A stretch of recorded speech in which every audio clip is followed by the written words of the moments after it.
Hello friends, আসসালামু আলাইকুম। কেমন আছো সবাই? আশা করছি অনেক ভালো আছো। এই সপ্তাহে অনেক রকমের চকলেট দেখতে পাচ্ছি। দেখো কত রকমের চকলেট। তোমাদের কোন চকলেটটা সবচেয়ে বেশি ভালো লাগে আমাকে অবশ্যই জানাবে কমেন্টে।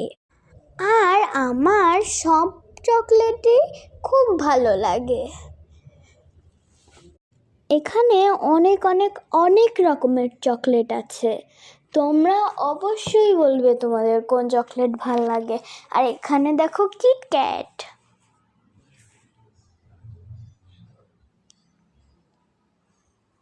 মল্টিটোস, আমার মল্টিটোস খুব ভালো লাগে। আর এমএনএমসও, তোমাদের এমএনএমস কেমন লাগে? কেউ লাইক সাবস্ক্রাইব করতে ভুলবে না কিন্তু। আল্লাহ হাফেজ।